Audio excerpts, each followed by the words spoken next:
je veux vous montrer comment vous pouvez utiliser, vous avez bien sûr entendu parler de cet outil de, comment on dit en anglais, AI. Hein. En français, bien sûr que c'est IA, intelligence artificielle. Et vraiment, j'étais moi-même abasourdi quand j'ai vu tout ce qu'on peut faire avec cet outil qui est euh, actuellement gratuit et vraiment très très efficace. Mais je vous démontre comment l'utiliser. Donc, premièrement, euh, je partage mon écran.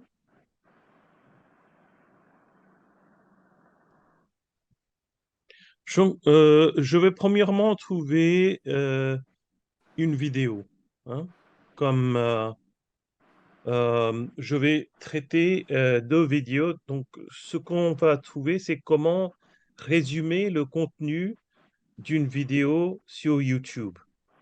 Euh, donc, j'ai mis en fait cette vidéo de France Bhattacharya. Elle parle de notre grand poète très bien aimé, Rabindranath Tagore. Euh, ici, pendant une... Vérité. Je vais maintenant proposer à France Bhattacharya, pardon, de prendre la parole donc pour évoquer le poète Rabindranath Tagore, un poète que vous avez traduit, France Bhattacharya. Vous êtes professeur émérite des universités, vous êtes spécialiste de langue et de littérature et de civilisation bengali à l'INALCO. Vous avez traduit de Tagore un certain nombre de nouvelles et en particulier 4 chapitres et Charulata qui est sous presse, qui est à paraître donc, de même que 4 chapitres étaient parus chez Zulma. Cet ouvrage est à paraître chez le même éditeur. Je rappelle simplement que vous êtes également la veuve du poète Lokanath Bhattacharya et que vous avez vécu de nombreuses années en Inde. Merci. Merci beaucoup. Je vais parler un peu différemment parce que Monseigneur parlait dans la mesure où le personnage que je vais évoquer n'a jamais fait la différence, si vous voulez, entre sa littérature et sa vie. Donc, je suis obligée de vous donner le parcours biographique de Tagore en même temps que le développement de ses idées et donc du message qu'il a fait passer par ses œuvres également. Que le voile du jeu tombe et que la pure lumière de la conscience filtre à travers la brume, dévoilant la face éternelle de la vérité. Le poète bengali écrivit ces lignes quelques mois avant sa mort à Calcutta, le 7 août 1941, à l'âge de 80 ans. Alors, vous vous souvenez, Ratnojit, je suis sûr que vous vous souvenez, Sharika euh, et, n'était pas dans notre groupe à l'époque, mais j'avais partagé cette intervention de France Bhattacharya. Peut-être que vous vous souvenez. Euh, mais à l'époque, j'essayais de faire un transcrit de ce qu'elle parlait, hein, transcript. Mais c'était très difficile à faire. Ça prenait beaucoup de temps. Et hier, j'ai mis cette intervention sur ma chaîne YouTube et j'ai généré, auto-généré le transcrit, un transcrit. Mais quand vous prenez ça, si je prends tout ça ici, disons,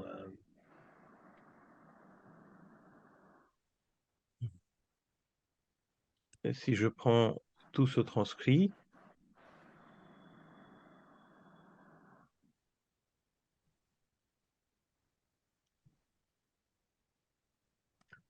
vous voyez, si je prends cela, et je mets ici dans WordPad, par exemple,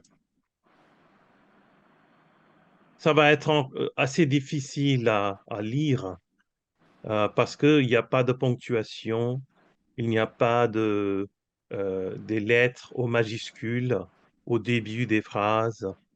Donc, c'est assez difficile de rédiger, hein. C'est possible, mais ça prend beaucoup de temps. J'ai essayé de le faire pour vous, mais ça prenait beaucoup trop de temps. J'ai dû finalement abandonner. Alors, comment est-ce que ChatGPT euh, pourrait nous aider à faire ce genre de tâches?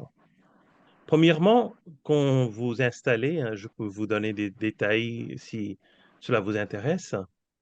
Ça me donne déjà ce choix. Alors moi, j'emploie le système d'exploitation Windows, mais ça marcherait peut-être de la même manière sur un Mac.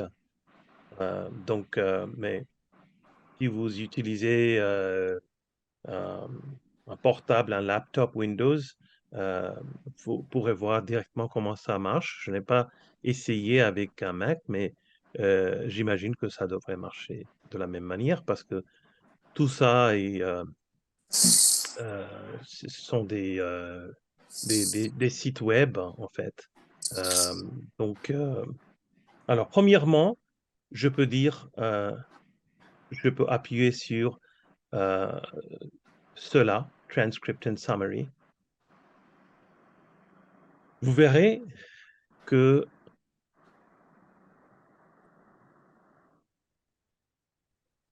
ça commence à faire un résumé, hein, un summary.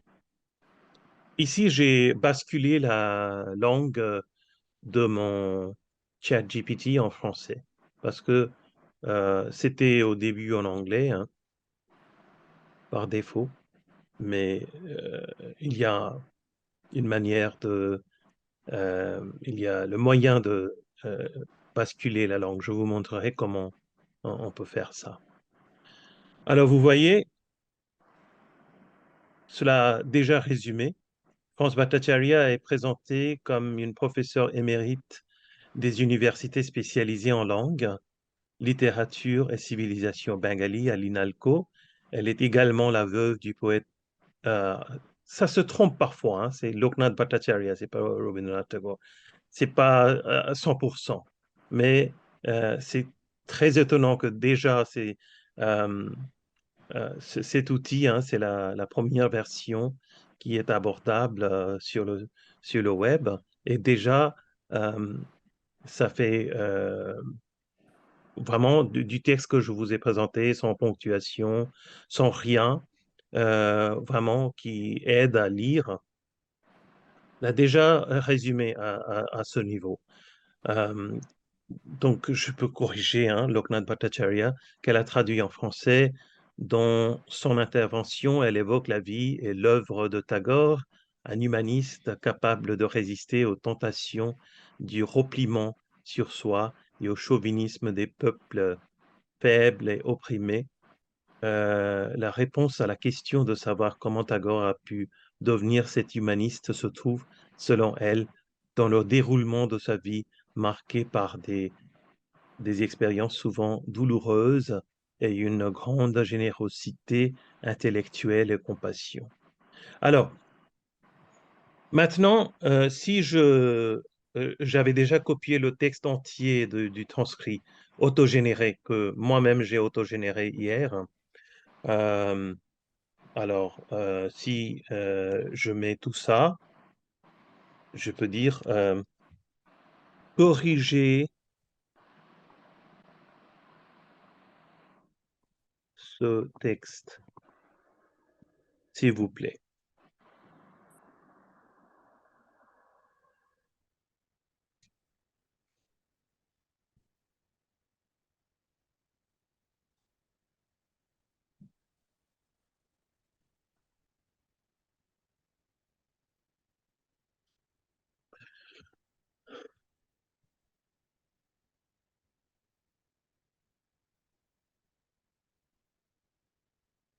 Moi, j'ai la version gratuite.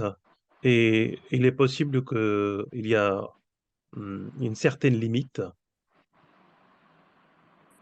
Ça ne va pas peut-être corriger tout le texte, mais vous voyez déjà à quel niveau sont. Donc, ou bien je peux dire, ça ne va pas tout corriger, mais quand même, si je fais la mise à jour, upgrade to plus, ça me donnera peut-être encore davantage de capacité de traduire. Euh, Ici, ou bien je peux dire, euh, j'expérimente, je découvre depuis hier. Je ne suis pas un grand spécialiste, mais vous voyez déjà euh, euh, la valeur ajoutée qu'apporte cet outil, vraiment précieux. Je peux dire résumer en 500 mots, par exemple. Et je peux mettre, euh, encore une fois, le texte entier. On n'a pas besoin de ça. Applaudissements, euh, qui a été capturé aussi, mais voilà.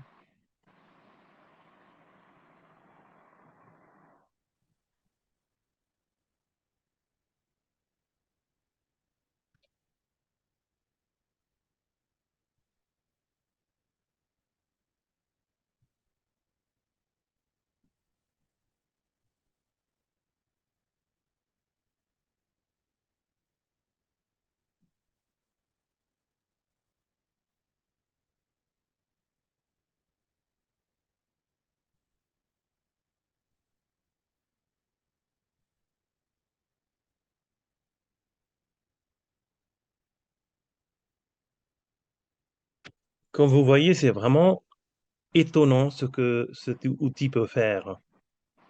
Euh,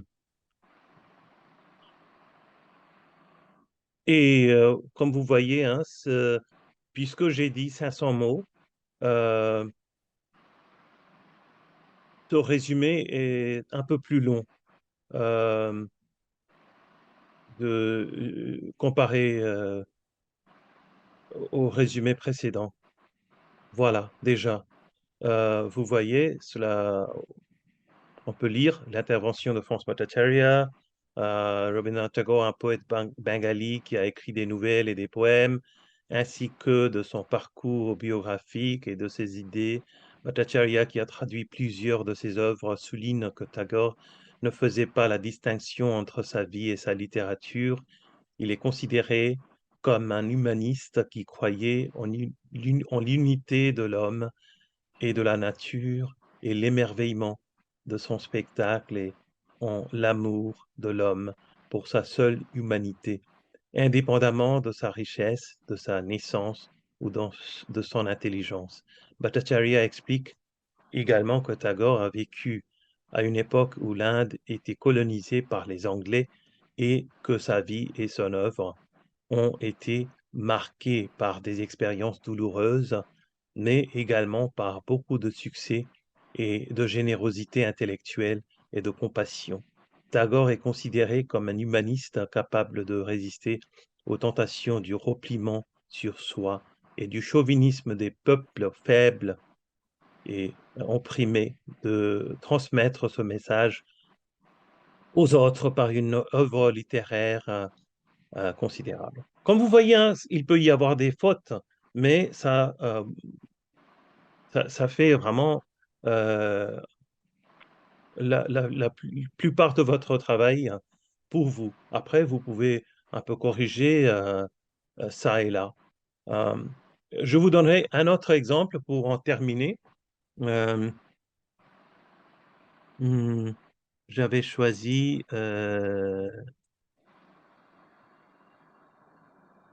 cette lecture. Vous vous rappelez cette professeure Camille Silver?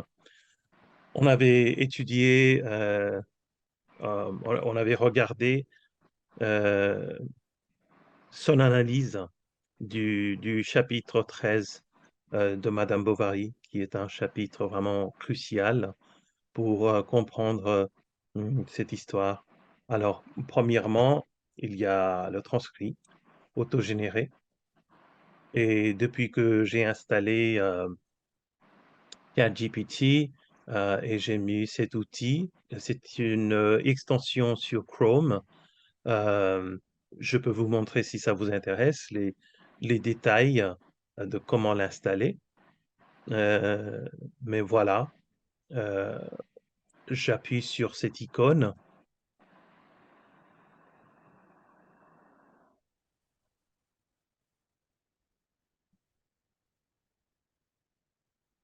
Et moi-même, j'avais essayé de le faire pour vous pendant que j'enseignais, mais je ne trouvais pas le temps, hein. Euh, Vous voyez, ça, la vidéo traite de l'analyse du 13e chapitre de la deuxième partie de Madame Bovary de Flaubert.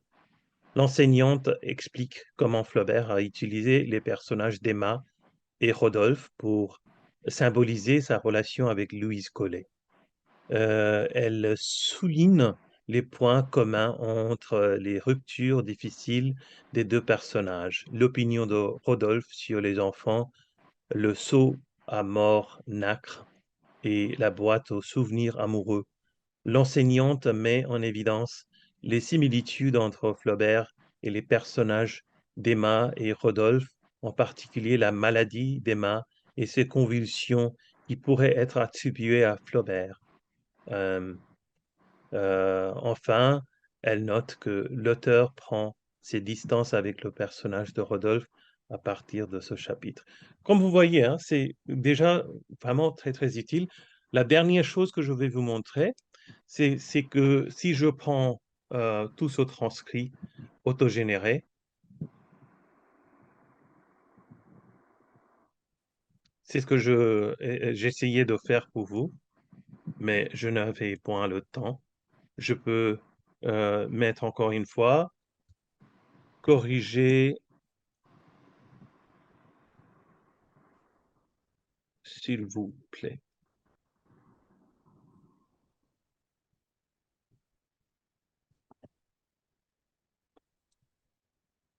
Il faut mettre certains accents, etc. Mais ChatGPT va comprendre.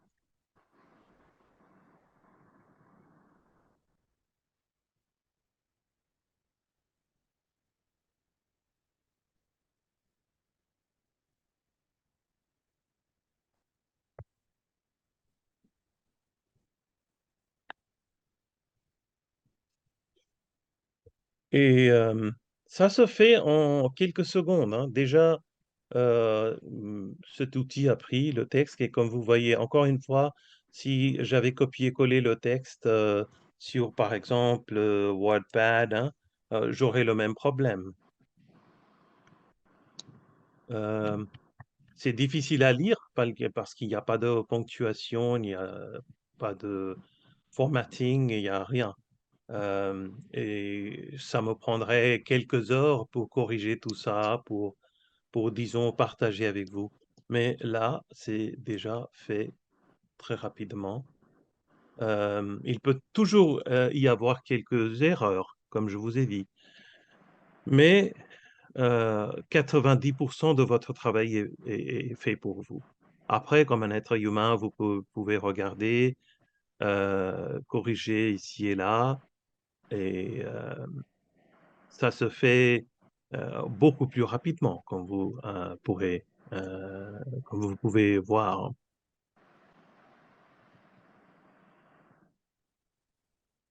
Alors,